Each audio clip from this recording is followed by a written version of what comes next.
18 বছর আগে যে ঘর থেকে আমার মা ডিভোর্স লেটার নিয়ে বের হয়ে এসেছিল, সেই ঘরে আমি আজ বউ হয়ে এসেছি। বিয়ের পরে আমার শ্বশুর শাশুড়ি আমার মা আর বাবার সঙ্গে কি করেছিল সেটা আমি প্রথম পার্টে জানিয়ে দিয়েছি। আমার মা যখন এক কাপড়ে বাড়ি থেকে বের হয়ে যায়, তখন আমার বাবা আমার মায়ের সঙ্গে অনেক চেষ্টা করেছে যোগাযোগ করার, কিন্তু পারেনি। কারণ ফোনটা তো ছিল আমার শ্বশুরের কাছে। এমত অবস্থায় আমার বাবা বিদেশের বাড়িতে খুব টেনশনে পড়ে গিয়েছিল, ভেবে যে আমার মায়ের কি অবস্থা। এদিকে আমার শ্বশুর শাশুড়ির কাছে যখন আমার বাবা ফোন দেয়, তখন আমার শ্বশুর শাশুড়ি আমার বাবাকে খোলাসা করে কিছুই বলে না। সব দিক ভেবে আমার বাবা চিন্তা করে এটাই ডিসিশন নিল যে সে বাংলাদেশে চলে আসবে।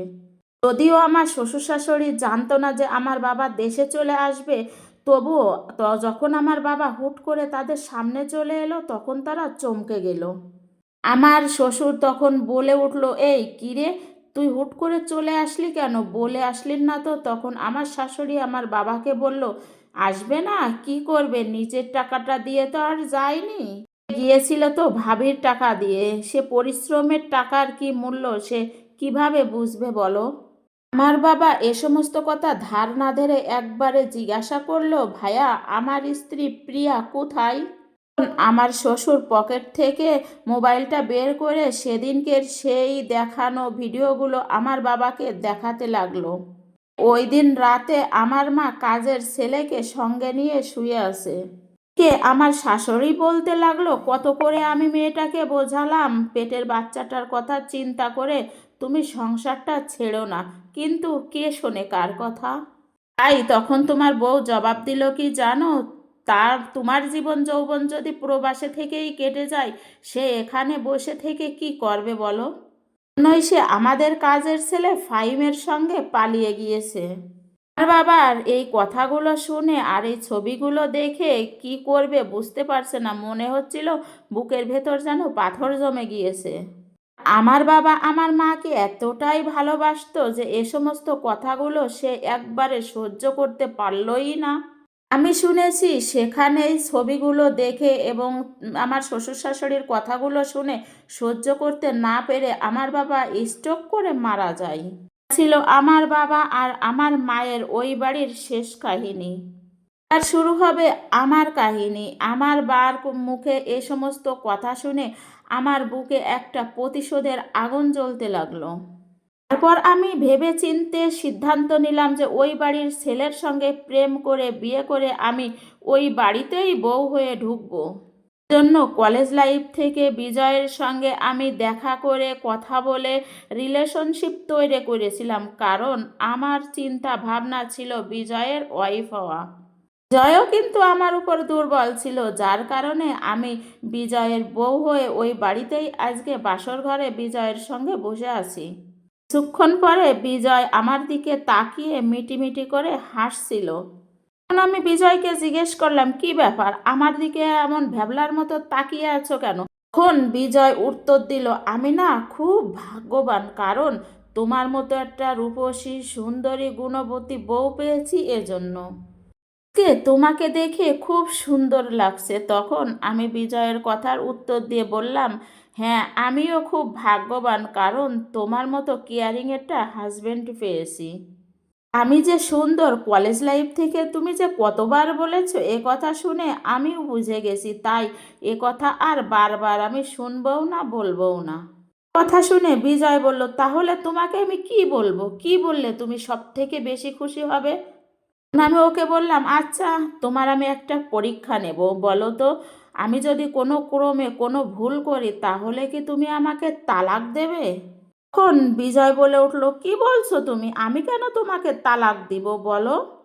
বিশ্বাসের কথা বলছো? তোমাকে তো আমি অঢেল বিশ্বাস করি, অবিশ্বাসের তো কোনো কারণই নাই, তোমাকে তো আমি ভালোবেসে বিয়ে করেছি। তো কথা শুনে আমি আগে থেকে রেডি করে রাখা স্টাম্পের কাগজটা আমি তার সামনে দিলাম এবং সঙ্গে একটা কলমও দিলাম। দাও, এটাই সই করে দাও, তখন তোমার পড়া লাগবে না। তখন বিজয় বলল, কি কেন, তাও একটু পড়ে দেখি। তখন বিজয়কে আমি বললাম, তোমার পড়া লাগবে না, আমি তোমাকে পড়ে শোনাচ্ছি যে এটার ভিতরে কি আছে। এখানে লেখা আছে যে তুমি তোমার জমি জায়গা বাড়ি সব কিছু বন্ধক রেখেছো, তার জন্য আমার কাছ থেকে 50 লক্ষ টাকার ধার নিয়েছো। এ সমস্ত কথা শুনে আমার স্বামী বিজয় একটু অবাকই হয়ে গেল। তাই আমি তাকে বললাম, আচ্ছা তুমি আমাকে কতটা বিশ্বাস করো? আজকে বাসর রাতে আমি সেই কাজটা প্রমাণ করার জন্যই আমি এই কাজটা করেছি। বিজয় বলল, দেখো তুমি আমার বিবাহিত স্ত্রী, আমি তোমাকে ভরসা করি, ভালোবাসি, বিশ্বাসও করি। তাই আমি আগে পিছু কিছু না ভেবে এখানে তোমার কথাতেই সই করে দিলাম। তারপর আমরা ঘুমিয়ে গেলাম। সবার আগে আমি সকালবেলা ঘুম থেকে উঠলাম, সবার জন্য নাস্তা রেডি করলাম এবং ডাইনিং টেবিলে সেটা সবাইকে সার্ভও করে দিলাম। নাস্তা শেষ করার পর সোফায় বসে পায়ের উপর পা তুলে আমি একটা সিগারেট টানছিলাম।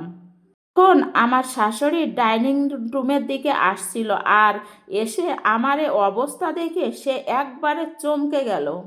তারপর আমি আমার শাশুড়িকে বললাম, আমি কি করছি মানে এটা বলছেন কেন? এটা তো এখন আমার নিজেরই বাড়ি, তাই না? আমি এখানে যা ইচ্ছা তাই করতে পারি। হ্যাঁ, আপনি এখন কোথায় যাচ্ছেন? আর শাশুড়ি বলল, আমি ওয়াশরুমে যাব, এজন্য মূলত আমি এখানে ড্রয়িং রুমে এসেছি। শাশুড়ি কোনোভাবেই কল্পনাও করতে পারেনি যে তার ছেলের বউ সোফার উপর বসে পায়ের উপর পা তুলে সিগারেট টানবে। বললাম, এখন আমি এক যুগের মডার্ন মেয়ে, আমরা এগুলো একটু আধটু করবই, এগুলো আপনাকে মেনে নিতেই হবে। হ্যাঁ, আপনাকেই বলছি, ওয়াশরুমে যেহেতু আপনি যাচ্ছেন সেখানে আমার কিছু কাপড় রাখা আছে, ওগুলো একটু ধুয়ে পরিষ্কার করে দিন। শাশুড়ি বৌমাতে যখন কথা হচ্ছিল এর মাঝখানে আমার শ্বশুর চলে এলো। আর আমার শ্বশুর এসে এ সমস্ত কথা শুনে আর আমাকে দেখে সে আরো বেশি চমকে গেল। শ্বশুর আমাকে বলল, আরে বৌমা, তুমি শাশুড়িকে এভাবে কেন বলছো? আর এগুলো তো তুমি বলতেই পারো না। আমি আমার শ্বশুরকে বললাম, কেন বাবা? আর শাশুড়ি তো মায়ের মতো, তাই মাকে তো এ সমস্ত কথা বলা যেতেই পারে। আমি যখন বাবার বাড়িতে ছিলাম তখন তো এই কাজগুলো আমার মাও করেছে, তখন শাশুড়ি করলেও সমস্যা কোথায়? আমার শ্বশুর শাশুড়ি আমার এই কথাগুলো শুনে তো তারা রীতিমতো ক্ষুব্ধ হয়ে গেল। আমি মনে মনে বলতে লাগলাম, এখন তো এইমাত্র শুরু করলাম, আর কিছুই তো দেখায়নি, সামনে সব কিছুই দেখাবো। তাদের মনের ভিতর ঝড় উঠে গেল এবং আমার শ্বশুর তো রীতিমতো হেঁটে গিয়ে আমার স্বামীর কাছে চলে গেল, বলল, আরে বিজয়, তুই এ কাকে বিয়ে করে নিয়ে এসেছিস? কথা শুনে বিজয় আমার সামনে এসে বলল, কি ব্যাপার, তুমি এখন কি শুরু করেছো? তখন আমি বললাম, কি করেছি মানে? যা করেছি বেশ করেছি। তখন বিজয় রেগে গিয়ে বলল, কি তুমি কিন্তু লিমিট ক্রস করে যাচ্ছ। তখন আমি বিজয়কে বললাম, কি তুমি কিছু মনে করতে পারছো না? বলছে, কি মনে করব?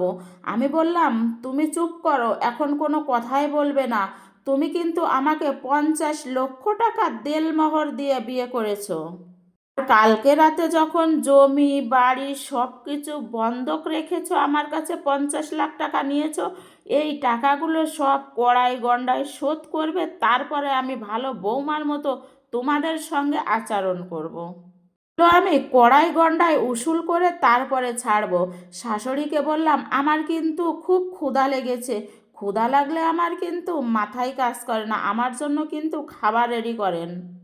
আর আমার কাপড়গুলো ধুয়ে বেলকনিতে শুকিয়ে দেবেন। এই কথাগুলো শুনে তারা নিরুপায় হয়ে আমার সব হুকুমগুলো পালন করা শুরু করলো। শ্বশুর শাশুড়ি কিন্তু একটু বৃদ্ধ মানুষ, তাদের এই সমস্ত কাজ করতে খুবই অসুবিধা হচ্ছিল। তাতে কি হয়েছে? তাদের একটু কষ্ট না দিলেও তো আবার আমার মনটা শান্ত হবে না। এরপর দিন তারা এই কাজগুলো করে যখন তারা একটু ক্লান্ত হয়ে গেল, তখন আমার কাছে এসে আমার মাথায় হাত বুলিয়ে বলল, কিরে মা, তুই আমাদের এ কোন পাপের শাস্তি দিচ্ছিস বলতো? তখন আমিও বললাম, বাবা মা, আপনারা যে কত বড় অন্যায় আর পাপ করে রেখে দিয়েছেন সেটা আপনাদেরও ধারণার বাইরে। সেটা আপনি বুঝতে পারবেন আজকে বিকালেই। তারপর আমি আমার মাকে ফোন দিয়ে বললাম, মা, তুমি আজকে বিকালেই আমাদের বাসায় চলে এসো। আমার মা এসে যখন এই বাড়িতে পৌঁছাই তখন আমার শ্বশুর শাশুড়ি বলে ওঠে, কিরে বাবুর বউ, তুমি এখানে কেন? তখন আমার মা বলে উঠল, হ্যাঁ, আমি আসবো না কেন, এটা তো আমারই শ্বশুর বাড়ি। শ্বশুর শাশুড়ি তখন আমার মায়ের কাছে ক্ষমা চাইতে চাইতে বলল, তোমার মেয়েকে বোঝাও, আমাদের কাছে এত টাকা নাই। তোমার মেয়েকে যদি আমরা টাকাগুলো না দিতে পারি তাহলে তোমার মেয়ে আমাদের সঙ্গে এই আচরণগুলো রেগুলারই করতেই থাকবে। আর আমরা যদি তার টাকাগুলো সম্পর্কে যদি অস্বীকৃতি জানাই তাহলে তোমার মেয়ে আমাদের নামে মামলা করে আমাদের নাকি জেলের ভাত খাওয়াবে। একমাত্র তুমিই আমাদের রক্ষা করতে পারো, উপরে আল্লাহ আর নিচেই রয়েছো শুধু তুমি। তোমার মেয়েকে আমরা অনেক সুখে রাখবো, আর তোমার মেয়ের সুখগুলো তুমি যখন দেখবে তখন তুমি বুঝবে যে এটা হলো আমাদের পাপের প্রায়শ্চিত্ত। সমস্ত কথা শুনে কোন মেয়ের মন গলবে না? আমার মার মনটাও গলে গেল।